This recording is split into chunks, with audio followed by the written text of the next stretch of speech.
It is a job that doesn't get a lot of attention, but it's one of the most important jobs in city government.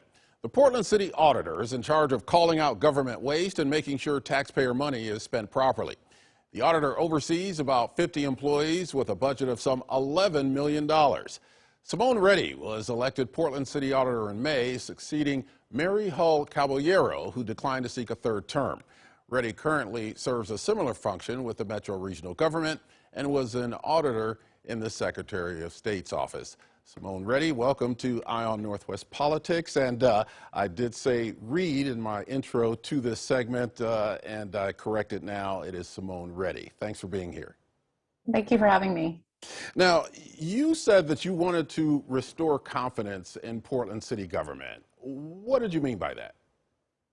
Well, I think one of the major ways that auditors, folks like me who've had strong backgrounds in public sector auditing, is really using objective information to grow trust in government.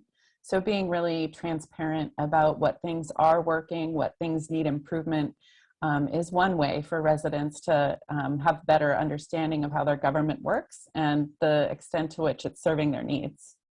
What would be your number one priority once you take office in January? Well, I would say I'm already starting to address one of the issues that I see as needing improvement, which is building relationships.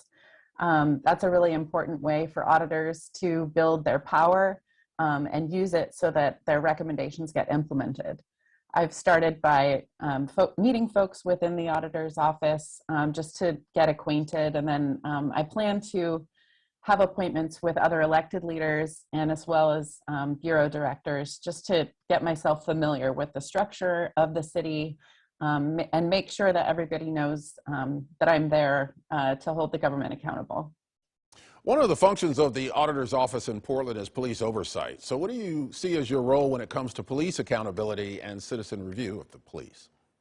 Yeah, that's a great question. So we are just days away of the independent police review transitioning from within the auditor's office to another place in city government.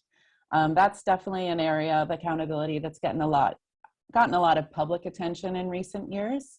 But the auditor's office will remain dedicated to auditing the police bureau.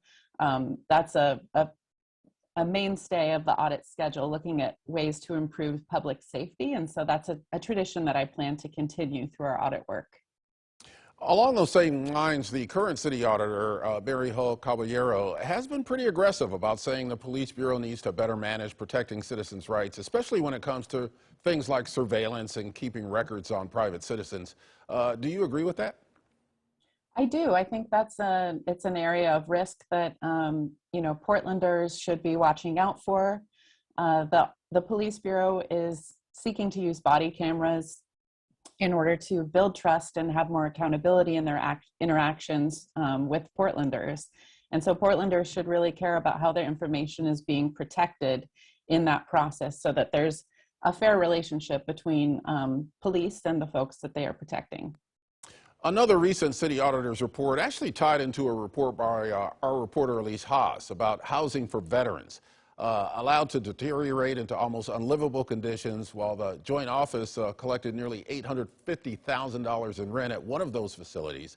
What can the auditor do when it appears that taxpayer money is being wasted to that extent?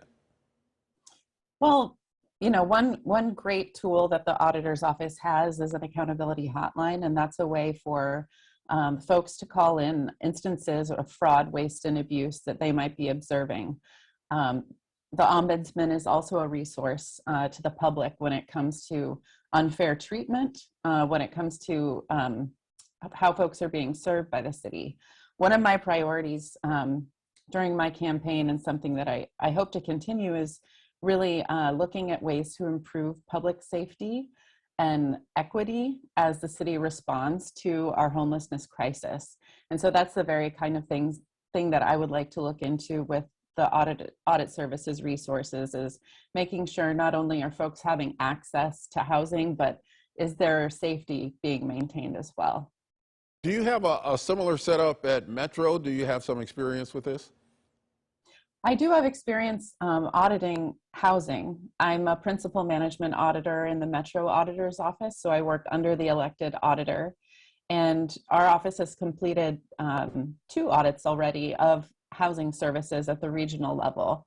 I worked on an audit of the affordable housing bond, and our office has also released an audit of supportive housing services measure. And I would say a common theme with that topic is really making sure that there is a strong framework for evaluating success, because there is so much money at stake and so many folks depending on the region and our local partners to get served and into permanent housing.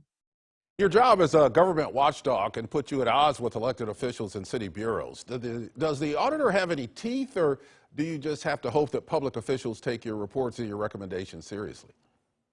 Well, that's a great question. I guess going back to my priority, I spoke to wanting to build relationships. There needs to be that trust and respect there in order for our audit recommendations to be implemented, because we can follow up and apply pressure through follow-ups, but also media attention, but we can't necessarily enforce the implementation of our recommendations. It's really important that there be a strong relationship between the auditor and the programs, as well as elected officials that are overseeing those programs, so that information is being shared and we're delivering accurate results that the public and folks who are running programs can trust. Are you looking forward to coming over to Portland for Metro? I sure am. Yeah, I've gotten to spend a little bit more time on the West Side, and I'm very excited to start the position. Simone Reddy, thank you for joining me on Eye on Northwest Politics. Thank you.